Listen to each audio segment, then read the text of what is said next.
Ramona, we're extremely grateful that you told this story, but how did the Clippers feel about rehashing this embarrassing saga in their history? Yeah, they weren't happy about it. They, as far as the Clippers are concerned, like, you don't really want to ever bring up Donald Sterling's name. He might as well be Voldemort, right? Like, it's just an era that they've moved on and from, that they don't need reminding of, even though me as the narrative writer, where but listen, this is your journey as a franchise, right? Like, you see how bad it was to how good it was, and this is how they've changed. I don't know. Well, that's something that a writer and a narrative person can say, but when you've lived through that and you've been trying to dig yourself out of the shadow of that and rebrand yourself by doing things completely differently under Steve Ballmer and the new organization that he's built, it's just not a fun time to relive. And I think ultimately, they did make that decision to keep the name. They did make the decision to keep all of the same logos and the same uniforms and all that.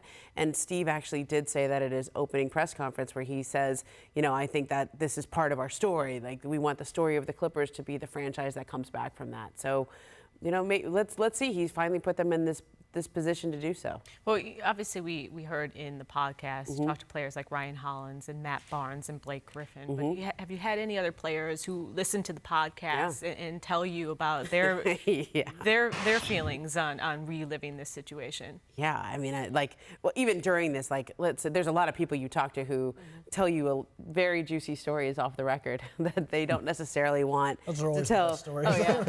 That they don't necessarily want told with their name attached to it. And so that's why I always am very thankful to players like Blake and DeAndre and Darius Miles, Quentin Richardson, Olden Polynice, who has quite a story from the locker room. One of the ones that I didn't use in the podcast, but this kind of drew me into the story as I was just a young beat writer with the Clippers. I was at the LA Daily News. There was a lady from the LA Times. Her name was Lisa Dillman. We used to cover the team together, and that was the Baron Davis year, and the year they were so bad that they ended up with Blake Griffin, right? And one time Donald came into the locker room, and he was really upset because he played Baron Davis a lot of money, and he thought that should, if he was going to spend money, they should win. He thought that's how that worked. Like, I never spend money, so then when I do, it better work. And he was really angry at Barron, and Mark Spears has written that story about how he used to heckle Barron, and Barron's talked about how disturbing that was for him. So he comes in the locker room one day and just is yelling and screaming at everyone in there, and specifically targeting Barron and saying how disappointing this was, except it wasn't Barron that he was yelling at. Oh. It was Al Thornton, who just happened to be standing in front of him, and Barron's locker was behind him, and and the players were just like, right. What? If nothing else, perpetual cringe. That's all it was, just cringe after cringe. Right, and he had a disjointed view of reality. If you don't take anything else from this podcast.